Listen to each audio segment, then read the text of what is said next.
Friends,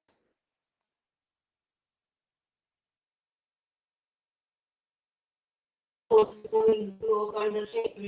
बारे में बात कर रहे थे। पंचायत क्लासेस हमारी इससे पहले हो चुकी है, जिसमें काफी सारी चीजें डिस्कस हो गई थी हमारी। उसी से का जो हमारा टॉपिक रहेगा वो टॉपिक सेम है, लेकिन इसके अंदर जो मेन पॉइंट्स हैं वो हम आगे वाले जो है वो करेंगे। जैसे इसके अंदर अगर हम रिलेशन जो है उसके बाद जो है वर्ल्ड जो हुआ था, वर्ल्ड जो है ये ब्रोक हुआ था बेटा 1914 के अंदर।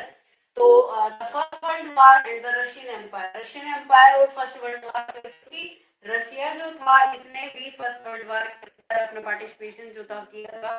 तो इसमें दो ग्रुप है पूरे मेजर अगर रूप से देखें तो दो ग्रुप जो है वो बन चुके थे पूरी दुनिया के अंदर। एक जो सेंट्रल पावर जो है ये इन दो शक्तियों के रूप में पूरा वर्ल्ड जो है ये डिवाइड हो चुका था।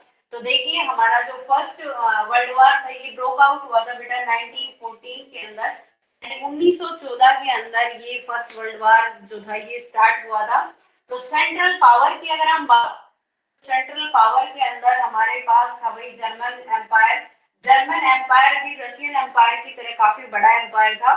तो एक तरफ आपका जर्मन एम्पायर था और दूसरा इसके साथ जो था ओस्ट्रो हैंगरिया जो एम्पायर है ये दोनों इसके साथ थे। और बुल्गारिया तो इसके ओटोमन एम्पायर आप टर्की के नाम से जानते हैं। तो ये एम्पायर भी इन सेंट्रल पावर्स के साथ ही था। मतलब एक तरफ ये आपके मेजर एम्पायर से जिसमें जर्मन एम्पायर आता है, ऑस्ट्रो हंगेरिया एम्पायर आता है, बुल्गारिया आता है और ओटोमन एम्पायर जो है ये आते हैं। उसके बाद अगर हम अलायंस पावर की बात करें, जो अलायंस पावर है इसमें देख सकते हैं आप, जैसा नाम आपको भी कह रहे हैं काफी सारे कंट्रीज जो है इसके अंदर जुड़े हुए हैं। तो इसमें सबसे बड़ा एम्पायर उसमें आता है आपका रशियन जो एम्पायर है, क्योंकि ब्रिटिश में पढ़ रहे हैं तो रशियन एम्पायर इसके अंदर था।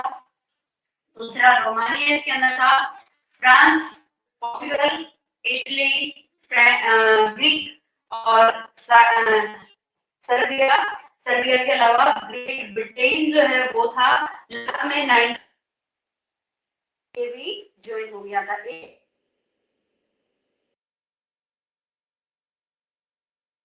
इसके अंदर जुड़े हुए हैं। तो जैसे ही यूएस इसके अंदर जुड़ता है तो इनकी हो जाती है और उसके बाद जो है ये तो काफी लंबा 1914 से लेकर के 1918 में जाकर के ये युद्ध जो था ये फर्स्ट वर्ल्ड वॉर खत्म होता है।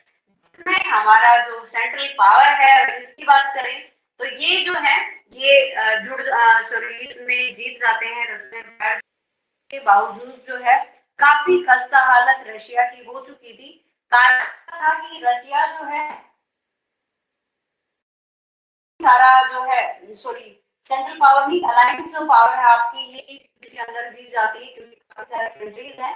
तो रशियन एम्पायर जब इस युद्ध को जीत जाता है, लेकिन जीतने के बाद भी इसकी हालत काफी खराब रहती। कारण क्या है कि जो भी कैपेबल व्यक्ति थे, पर्सन थे, वो तो रशियन सेना के अंदर भेज दिए गए थे युद्ध लड़ने के लिए। तो रशिया के पास खेती करने के लिए व्यक्ति जो थे वो भी नहीं थे। साथ ही साथ स्टार्टिंग में जर्मन जो एम्पायर था तो जर्मन की काफी सेनाएं रशिया के अंदर जो है काफी हद तक मचाती हैं, जिस के अंदर हो जाते हैं। तो इस युद्ध को जीतने के बाद भी जार जो है वो लोग जार की नीतियों से स्टार्टिंग में जब स्टार्ट हुआ था युद्ध तो उस समय में लोगों ने जार का इस युद्ध में साथ दिया था कि भाई चलो हमारे राजा का जो युद्ध है वो चल रहा देना चाहिए। लेकिन धीरे धीरे लोग जो है वो उठते गए और काफी खस्ता हालत जो है वो रशिया की इस युद्ध के बाद हो गई थी। तो हमारा जो कल हमने कुछ टॉपिक आपको कुछ समझाए थे तो उसी से रिगार्डिंग आपकी बुक की जो रीडिंग है वो रह रही थी। हम उसी को पहले कंटिन्यू करते हैं। उसके बाद फर्स्ट जो रिवोल्यूशन हुआ, फरवरी क्रांति और ये काफी सारी चीजें हैं जो अभी हमारी पेंडिंग है, वो हम इनके बाद डिस्कस करेंगे। तो सबसे पहले हम इकोनॉमी और सोसाइटी की बात कर लेते हैं। जो हमारा रशिया है इसकी इकोनॉमी और सोसाइटी जो है जार के शासक बनने के बाद जो चीजें आई थी, तो इस आगे हम एक बार पढ़ लेते हैं। तो आपका जो एनसीईआरटी है उसमें पेज नंबर आपका 31 दिया हुआ है। तो यहाँ 31 से आपका इकोनॉमिक और सोसाइटी है, ये वाला पॉइंट वो अब हम रीड करेंगे। इकोनॉमिक और सोसाइटी मतलब हमारी जो अर्थव्यवस्था है और जो समाज था उस समय का, तो वो सारी चीजें बताई गई हैं। बिगिनिंग ऑफ 20th सेंचुरी, कब की बात कर रहे हैं हम? 20th सेंचुरीज की बात कर रहे हैं। The vast majority of Russian people were agriculture। जैसे हमने आपको पहले भी बताया था कि रशिया के अंदर लगभग 85% जो लोग थे, 85% जो लोग थे रशिया के, वो एग्रीकल्चर जो एक्टिविटीज हैं उन्हीं के ऊपर बेस्ड थे और वो एग्रीकल्चर से रिलेटेड एक्टिविटीज ही करते थे। इसके अलावा रशिया जो है इसमें काफी ग्रेन जो है वो प्रोड्यूस करता था और साथ ही साथ एक्सपोर्ट भी करता था। रशिया जो है काफी माल एक्सपोर्ट करता था विदेशों के अंदर। तो ज्यादातर लोग जो एग्रीकल्चरिस्ट थे और 85% of Russian empire population agriculture, मतलब एग्रीकल्चर से वो लोग अपनी आजीविका को चलाते थे। और this proportion was higher than in most European countries. और ये जो प्रोपोर्शन था ये मोस्ट यूरोपियन कंट्रीज में काफी ज्यादा था। For instance in France and Germany the proportion was between 40% and 50%। Russia, France और जर्मनी की अगर हम बात करें, तो जहां रशिया के अंदर 85% लोग एग्रीकल्चर एक्टिविटीज में इन्वॉल्व थे, तो फ्रांस के अंदर 40%, जर्मनी में 50%। In the empire, cultivator produced for the market as well as their own need। यानी कल्टीवेटर्स जो थे, जो किसान थे, जो खेती करते थे, वो मार्केट के लिए भी चीजें प्रोड्यूस करते थे, साथ ही साथ अपनी आवश्यकता ग्रेन। रशिया बड़ा एक्सपोर्टर टाइम माना जाता है। Industries was found in pockets, यानी अगर बात करें कि कोई भी चीज अगर आप पॉकेट में डाल सकते हैं, मतलब वो कम है तो पॉकेट में डाल सकते हैं। तो इट मींस क्या है कि जो इंडस्ट्रीज थी उस समय में रशिया के अंदर देखने को जो मिली थी कम थी। जैसा हमने पहले भी बताया था कि रशिया अंदर सिर्फ और सिर्फ सेंट पीटर्सबर्ग और जो मॉस्को है, ये दो शहर ऐसे थे जहां पर इंडस्ट्रीज होती थी। तो ये दो ही शहर थे जहां इंडस्ट्रीज थी रशिया के अंदर। बाकी लोग एग्रीकल्चर, यानी इंडस्ट्रीज बहुत कम थी रशिया के अंदर। तो prominent industrial area were sent Petersburg and Moscow. Craftsman undertook much of the production. Craftsman जो थे वो प्रोडक्शन जो है उसको अंडरटुक करते थे, बट लार्ज फैक्ट्री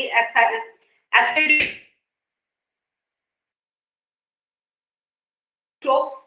अब इसमें लेकिन जो लार्ज फैक्ट्री थी जिसको एग्जिट किया वर्कशॉप से, तो many factories were set up in 1890। अब देखो 1980s की हम बात, सॉरी 80s 90s की बात कर रहे हैं, 1890 की बात कर रहे थे। उस दशक में काफी सारी फैक्ट्रीज जो है वो वहां पर ओपन हो चुकी थी। When Russia's railway network was extended. जब इंडस्ट्रीज जो है अगर फैल रही है, इंडस्ट्रीज स्थापित हो रही हैं, तो सीधी सी बात है उसके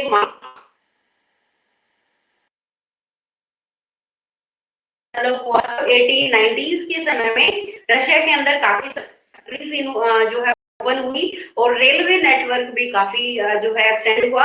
and further investment in industry, साथ ही साथ जो फॉरेनर इन्वेस्टमेंट था ये भी इंडस्ट्रीज में इंक्रीज हुआ। Coal production double. अब इससे क्या हुआ कि कोयले का जो प्रोडक्शन था वो डबल हो गया। आयरन और स्टील का जो प्रोडक्शन था वो कैसा हो गया? क्वार्टरमेड हो गया, यानी 4 गुना तक ये बढ़ चुका था बाय द 90s।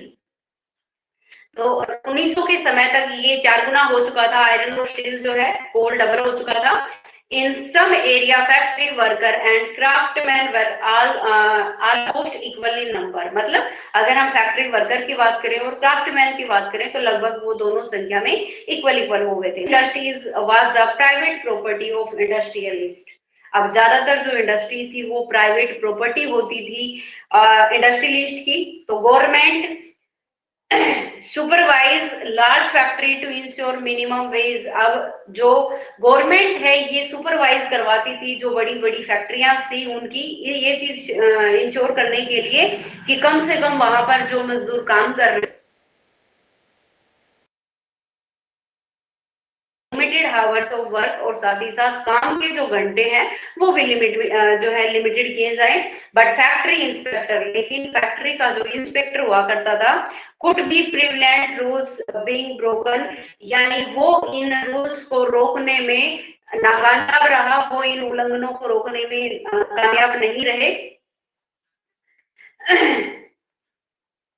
और इन craft unit and small workshops, और साथ ही साथ जो क्राफ्ट यूनिट और स्मॉल वर्कर्स है शॉप्स थी, उनके अंदर काम के जो घंटे थे वो लगभग 15 आवर्स से 15 घंटे उनसे काम करवाया जाता था, जबकि compare with 10 to 12 hours in factory, जबकि जो फैक्ट्री के अंदर जो वर्कर काम करते थे उनसे 10 से लेकर 12 घंटे तक का जो वर्क है वो करवाया जाता था। तो accommodations varied from room to dormitories, तो इस तरह से जो व्यवस्थाएं थी वो अलग अलग थी, रूम से लेकर जो है आपका डोरमेंट्रीज तक अलग अलग व्यवस्थाएं हैं वो देखने को मिलती हैं। वर्कर वर ए डिवाइडेड सोशल ग्रुप, जो वर्कर्स थे ये भी social had strong link with the villages from which they came। कुछ जो है उनके रिलेशन आज भी काफी स्ट्रॉन्ग थे विलेजेस से जिनसे वो आए थे। Other had settle in cities permanently, और कुछ जो है इनमें से सिटीज के अंदर परमानेंटली रूप से सेटल हो चुके। तो worker were divided by skill, worker जो थे वो उनको स्किल के आधार पर डिवाइड किए गए थे। A metal worker of saint Petersburg record, एक बार जो मेटल वर्कर थे जो सेंट पीटर्सबर्ग के अंदर काम करते थे उन्होंने ये बात कही थी, रिकॉर्ड कहा था कि मेटल कंसिडर देमसेल्फ अरिस्टोक्राफ्ट, यानी जो मेटल के जो व्यक्ति हैं जो मेटल का काम करते हैं वो अपने आप को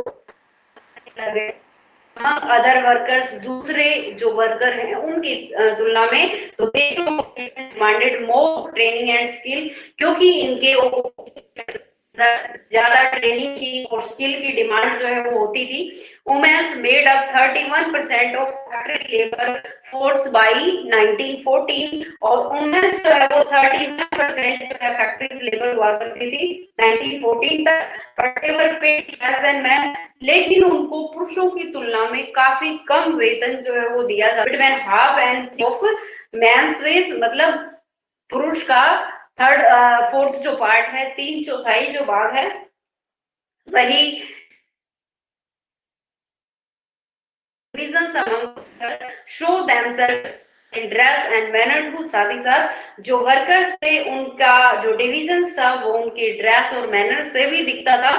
तो some worker form association to help member in time of unemployment or finance hardship, but such association were few. अब कह रहे हैं कि कुछ जो वर्कर थे उन्होंने कुछ ऐसे एसोसिएशन बनाए थे कि जब भी उनको कोई फाइनेंस से रिगार्डिंग कोई भी जरूरत होती या अनएम्प्लॉयमेंट की जो स्थिति होती, तो ऐसे समय में ये एसोसिएशन उनकी हेल्प करते थे, लेकिन ऐसे एसोसिएशन बहुत ही कम होते थे। तो डिस्पाइट डिवीजन यानी डिवीजन के बावजूद भी worker did unite to strike work, यानी उन्होंने जो है वर्कर्स जो थे उन्होंने स्टॉप कर दिया ban they disagreed with employers, जब वो एम्प्लॉयर्स के साथ डिसएग्री हुए about dismissal of work condition, के जो कंडीशन को काम से कब डिसमिस किया जा सकता है, तो इस तरह की जो डिसमिसल जो वर्क कंडीशन होती थी एम्प्लॉयर की, उससे ये लोग थे। तो these frequently in the textile industry during 6 to 97, और ये टेक्सटाइल इंडस्ट्री के अंदर मेन रूप से स्ट्राइक देखने को मिली 1896 में। एंड द मेटल इंडस्ट्री, और साथ ही साथ मेटल जो इंडस्ट्री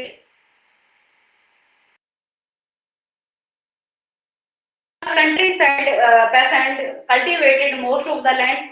तो कंट्री साइड में अगर हम देखते हैं तो जो किसान जो है खेती का काम करते हैं, कल्टीवेट करते हैं लैंड को, बट द नोबिलिटी, लेकिन जो कुलीन वर्ग है, the crown and the Orthodox church, owned large property. लेकिन जो नोबल्स हैं या फिर ऑर्थोडॉक्स चर्च से रिलेटेड जो लोग हैं या क्रोन हैं, तो इनके पास काफी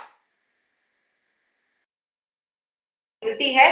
और like worker patient who were divided, जिस तरह से वर्कर जो थे वो डिवाइड किए गए थे, उसी तरह से जो किसान थे ये भी डिवाइडेड थे। तो they were also deeply religious. अब ये जो है ये भी काफी, बट ऐसा they had no respect for the nobility. अगर हम कुछ केसों को देखते हैं तो कुछ ही केसों में हमें ये नोबिलिटी देखने को मिलती है, अदरवाइज नहीं मिलती है। तो nobles got their power and position through their services to the tsar. आप कह रहे हैं कि जो नोबल्स हुआ करते थे उनको जो पावर पोजीशन जो थी वो जार के द्वारा दी गई थी, इसीलिए वो जार की जो है बातें मानते थे, उनकी इज्जत करते थे। नोट थ्रू लोकल पॉपुलरली, इसलिए नहीं कि वो लोकल रूप से काफी पॉपुलर थे। तो दिस वाज अनलाइक फ्रांस, ये फ्रांस से काफी अलग है। Where during the France revolution in Brittany peace and respected nobles and for for them. जहां पर फ्रांस के अंदर लोग जो है ब्रिटनी जो थे वहां पर जो किसान हैं वो लड़ रहे हैं अपने नोबल्स के लिए, उनको इज्जत देने के लिए। In Russia peasant wanted the land of the nobles to be given to them. अब यहाँ पर जो पीसेंट हैं, जो रशिया के हैं किसान, वो ये चाहते हैं कि नोबल्स के पास जितनी भी जमीन है वो जमीन नोबल्स से लेकर के और किसानों को जो है वो दे दी जाए। फ्रीक्वेंटली दे रिफ्यूज टू पे रेंट, यहाँ तक कि उन्होंने रेंट पे करने से भी मना कर दिया। और इवन मर्डर्ड लैंडलॉर्ड, यहाँ तक कि उन्होंने लैंडलॉर्ड जो थे उन तक को मार दिया। देखिए यहाँ पर हम फ्रांस और रशिया की अगर हम बात करते हैं तो रशिया के जो किसान है वो ज्यादा इज्जत नहीं करते हैं, बहुत करते थे, लेकिन वो सिर्फ इसीलिए करते थे कि भाई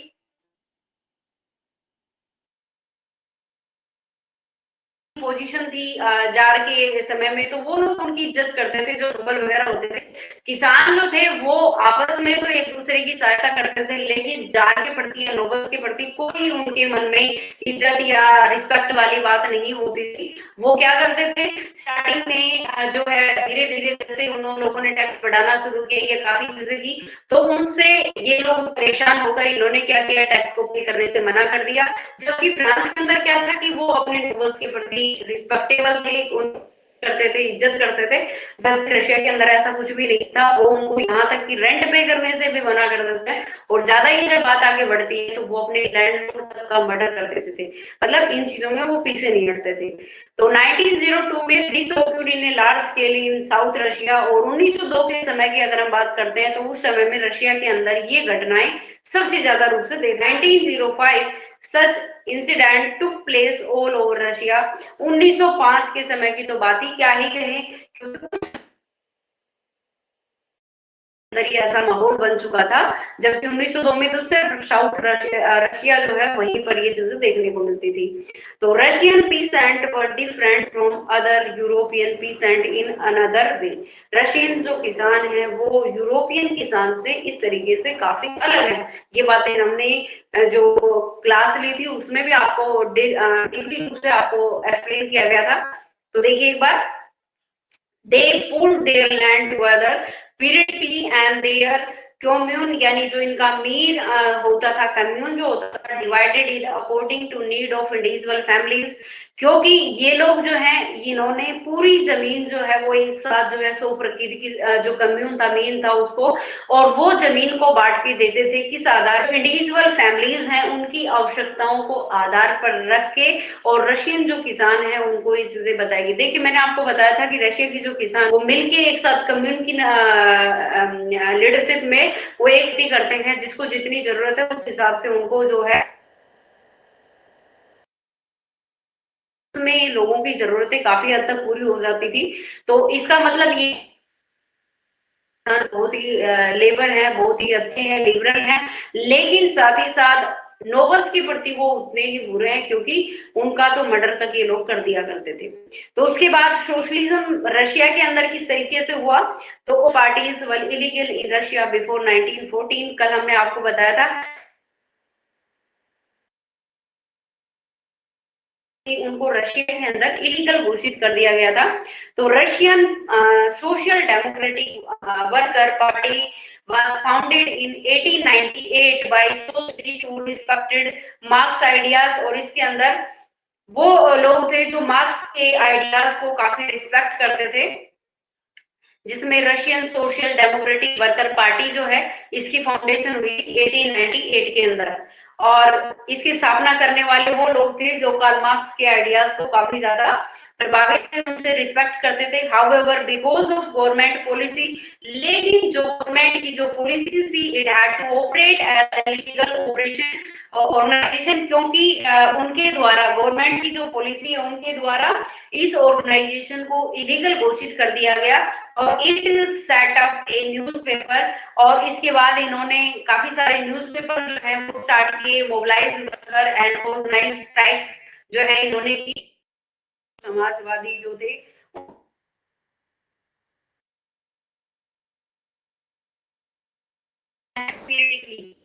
रशिया ने वो डिवाइड होनी चाहिए, पॉलिटिकली रूप से होनी चाहिए, मेड दैम नेचुरल सोशलिस्ट, और प्राकृतिक रूप से समाजवाद जो है वो होना बनाना चाहिए, ना कि जो मजदूर है वो। And Russia could became socialist, तो रशिया जो है उसे सोशलिस्ट बनाने के लिए more quickly than other countries, दूसरे कंट्रीज की तुलना में रशिया के अंदर जल्दी जो है क्विकली यहाँ पर देखने को ये मिला। Socialist were active the countryside through the late 19th century, जो यहाँ के समाजवादी थे वो काफी एक्टिव हो चुके थे 19th सेंचुरी के लेट में, और they form the socialist revolutionary party इन 1900, और 1900 के अंदर इन्होंने एक पार्टी बनाई जिसका नाम था सोशलिस्ट रिवोल्यूशनरी पार्टी। और this party struggle for piece, and ये जो पार्टी थी ये किसानों के लिए, उनके राइट के लिए, और उनकी जो डिमांड थी कि नोबल्स से जमीन लेकर के किसानों को डिस्ट्रीब्यूट की जाए, ये उसके मकसद थे। and demanded that the land belong to nobles be transferred to the peasant। तो सोशल डेमोक्रेट्स डिसएग्री, जो सोशल डेमोक्रेटिक थे वो इस बात से एग्री करते हैं विद सोशलिस्ट रेगुलेट।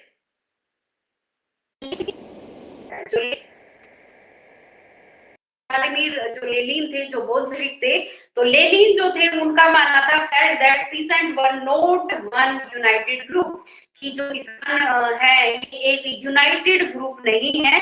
तो सम वर पुअर, क्योंकि इनमें कुछ तो बहुत ही गरीब हैं और अदर रिच, कुछ अमीर हैं। सम वर्कर एज ए लेबर्स, कुछ इनमें मजदूरों के रूप में काम करते हैं, वाइल अदर कैपिटलिस्ट, इसमें से कुछ कैपिटलिस्ट हैं वो एम्प्लॉय वर्कर जो दूसरों को ही काम देते हैं। गिवन डिफरेंट सिस्टम, तो इस विभेद को जो दिया गया है with in them they could not all B part of A socialist movement, की ये सभी जो है सोशलिस्ट मूवमेंट का एक पार्ट नहीं बन पाते हैं।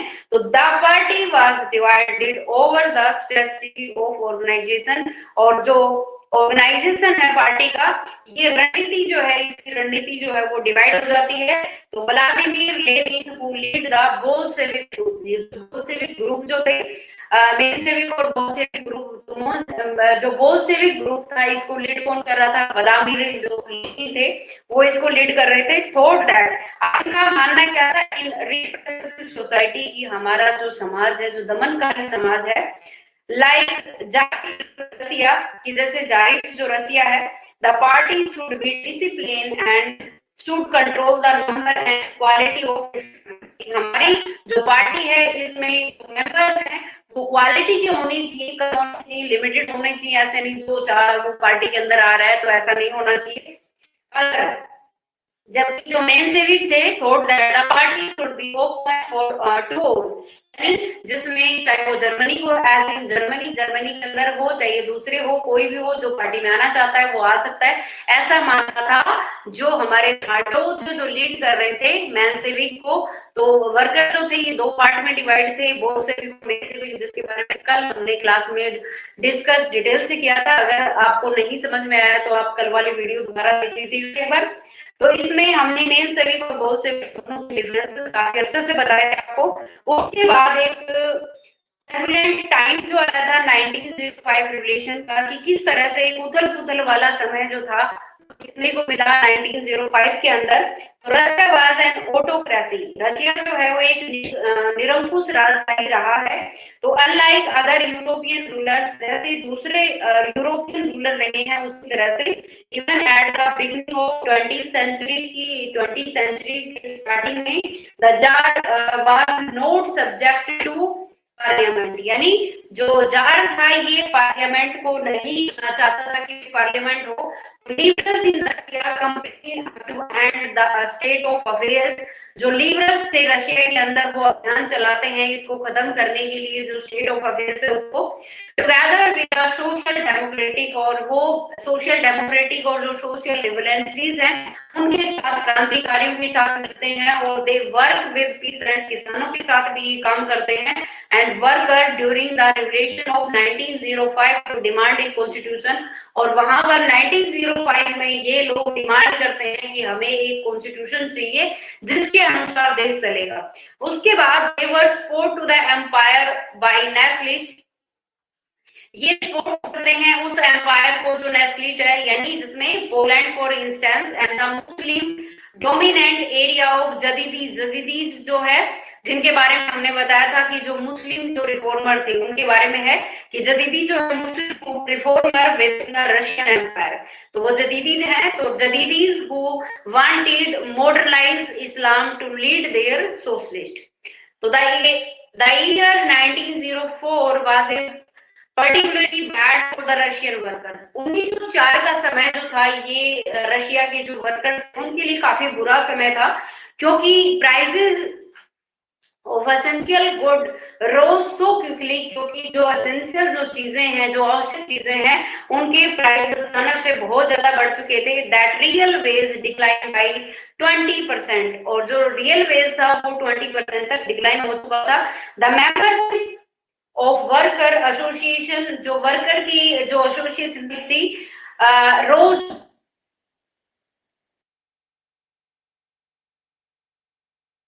which has been formed in 1904, जब 4 जो मेंबर थे असेंबली के रशियन जो वर्कर थे, which had formed in 1904, जिसे फॉर्म किया गया था 1904 के अंदर, were dismissed at the पुतली आयरन वर्क, यानी ये एक आयरन फैक्ट्री के अंदर वर्क करते थे, और उस आयरन फैक्ट्री में से इन 4 मजदूरों को निकाल दिया गया, डिसमिस कर, इंडस्ट्रियल एक्शन जो है वो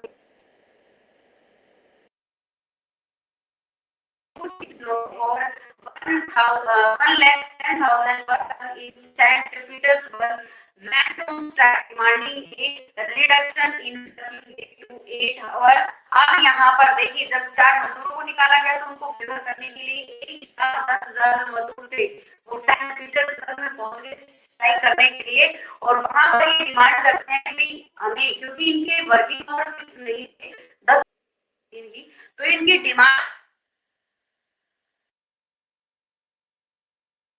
वर्किंग आवर है ये लिमिट कर दो, यानी 8 आवर कर दो, and increasing in wage and improvement in working condition, और जो हमारी वर्किंग कंडीशन है जो बहुत खराब है वो थोड़ा इंप्रूव कर दो।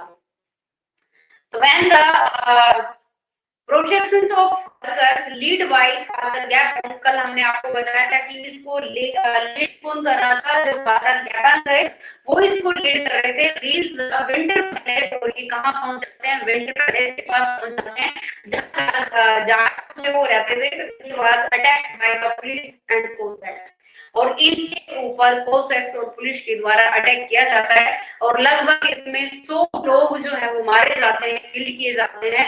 लगभग 300 तो लोग थे इसमें वंडेड हो गए थे, घायल हो गए थे। तो the incident known as bloody Sunday, और इस घटना को इतिहास में हम ब्लडी संडे के नाम से जानते हैं। तो स्टार्टेड ए सीरीज ऑफ, कारण क्या था, क्योंकि संडे को दिन हुआ था, तो started a series of event that became known as the 1905 revolution, और इससे इवेंट की एक वो स्टार्ट हो गई थी जिसे हम 1905 रिवोल्यूशन के नाम से जानते हैं। Strike took place over the universities में देखने को मिली, close down when student bodies state woke out complaining about the lack of civil liabilities. Lawyers, doctors, engineers, and other middle-class workers established the Union of Union and demanded a constitutional assembly. जहां पर demand की गई कि हमें एक constitutional assembly जो है वो चाहिए, और जो लॉयर थे, डॉक्टर थे, इंजीनियर थे, मिडिल क्लास वर्कर थे, सभी ने इसका विरोध करना स्टार्ट कर दिया। ड्यूरिंग द 1905 रिवोल्यूशन, 1905 रिवोल्यूशन के समय में the jar allow the creation of an elected constitutional parliament और ड्यूमा। यहाँ पर जार ने ये परमिशन दी कि भैया आप अपने लिए एक पार्लियामेंट बना सकते हैं, जिसे ड्यूमा कहा जाता है। For a brief time during the revolution, और बहुत ही कम समय के लिए हमें ये रिवोल्यूशन देखने को मिला। तो there exist a large number of trade unions and factory committees made up of factory worker. After 1905,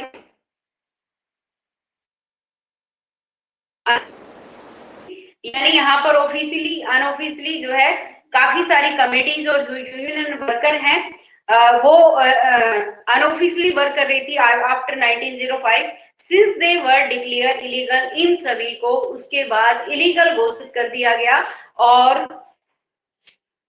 several recreations were placed on political activities। साथ ही साथ जो पॉलिटिकल एक्टिविटीज थी उनके ऊपर भी काफी सारी पाबंदियां जो है हुई। और the tsar dismiss the first Duma within the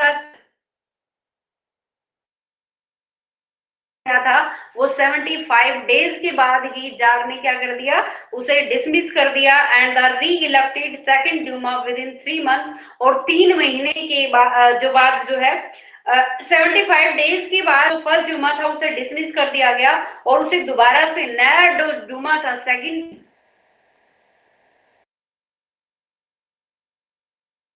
3 महीने के अंदर ही। और he did not want any questioning of his authority or any reduction his power, क्योंकि वो अपनी किसी भी तरह की पावर को रिडक्शन नहीं करना चाहता था कि कोई उसके ऊपर, उसकी अथॉरिटी के ऊपर क्वेश्चनिंग करे।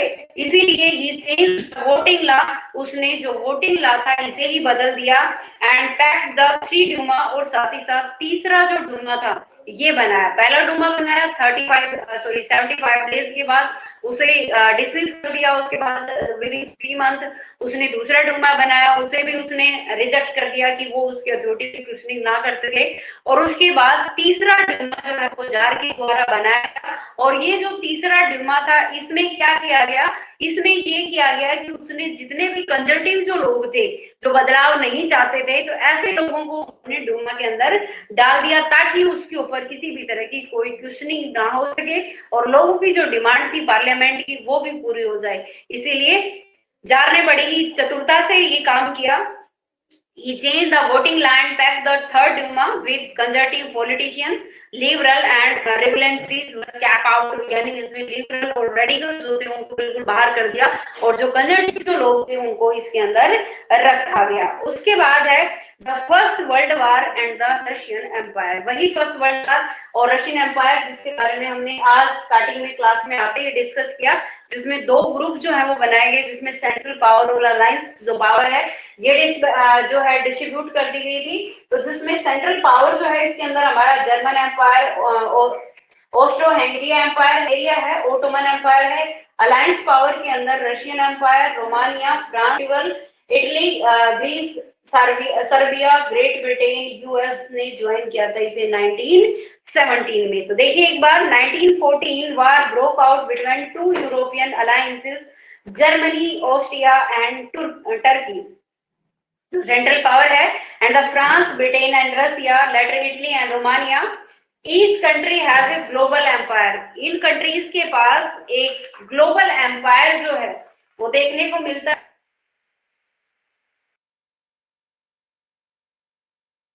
ये जो युद्ध था ये यूरोप से बाहर लड़ा गया, as well as in Europe. जितना यूरोप में लड़ा गया उतना बाहर भी लड़ा गया। तो this was the first world war, और इसे हम फर्स्ट वर्ल्ड वॉर के नाम से जानते हैं। ठीक है भाई, और बाकी इसके अंदर जो बातें रहेंगी वो हम नेक्स्ट रहेंगे, इसके मेन जो पॉइंट है वो डिस्कस। उसके बाद आपकी लेसन की रीडिंग होगी। तो आज के लिए इतना ही, मिलते हैं नेक्स्ट क्लास में। आज के लिए थैंक यू।